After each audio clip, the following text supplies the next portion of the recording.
व्यवस्था विवरण 10वां अध्याय। कुल वचन 22। पत्थर की नई पटियाएं। उस समय यहोवा ने मुझसे कहा, पहली पटियाओं के समान पत्थर की 2 और पटियाएं गढ़ ले और उन्हें लेकर मेरे पास पर्वत के ऊपर आ जा और लकड़ी का एक संदूक भी बनवा ले।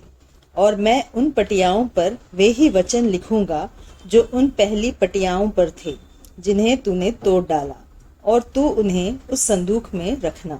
तब मैंने बबूल की लकड़ी का एक संदूक बनवाया और पहली पटियाओं के समान पत्थर की 2 और पटियाएं गढ़ी। तब उन्हें हाथों में लिए हुए पर्वत पर चढ़ गया, और जो 10 वचन यहोवा ने सभा के दिन पर्वत पर अग्नि के मध्य में से तुमसे कहे थे, वे ही उसने पहलों के समान उन पटियाओं पर लिखे और उनको मुझे सौंप दिया। तब मैं पर्वत से नीचे उतर गया और पटियाओं को अपने बनवाए हुए संदूक में धर दिया, और यहोवा की आज्ञा के अनुसार वे वहां रखी हुई है। तब इस्राएली याकानियों के कुओं से कूच करके मोसेरा तक आए। वहां हारून मर गया और उसको वहीं मिट्टी दी गई, और उसका पुत्र इलियाजार उसके स्थान पर याजक का काम करने लगा। वे वहां से कूच करके गुदगोदा को और गुदगोदा से योतबाता को चले। इस देश में जल की नदियां हैं। उस समय यहोवा ने लेवी गोत्र को इसलिए अलग किया कि वे यहोवा की वाचा का संदूक उठाया करे और यहोवा के सम्मुख खड़े होकर उसकी सेवा टहल किया करे और उसके नाम से आशीर्वाद दिया करे, जिस प्रकार की आज के दिन तक होता आ रहा है।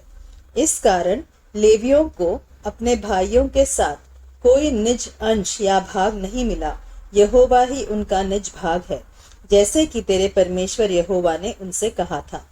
मैं तो पहले के समान उस पर्वत पर 40 दिन और 40 रात ठहरा रहा, और उस बार भी यहोवा ने मेरी सुनी और तुझे नष्ट करने की मनसा छोड़ दी।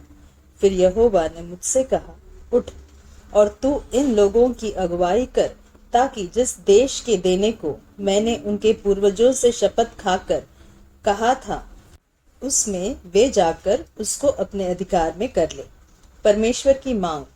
अब हे इस्राएल, तेरा परमेश्वर यहोवा तुझसे इसके सिवाय और क्या चाहता है कि तू अपने परमेश्वर यहोवा का भय माने और उसके सारे मार्गों पर चले, उससे प्रेम रखे और अपने पूरे मन और अपने सारे प्राण से उसकी सेवा करे, और यहोवा की जो जो आज्ञा और विधि मैं आज तुझे सुनाता हूँ उनको ग्रहण करे, जिसमें तेरा भला हो।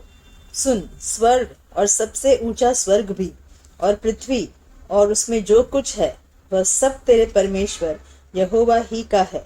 तो भी यहोवा ने तेरे पूर्वजों से स्नेह और प्रेम रखा, और उनके बाद तुम लोगों को जो उनकी संतान हो सब देश के लोगों के मध्य में से चुन लिया, जैसा कि आज के दिन प्रकट है।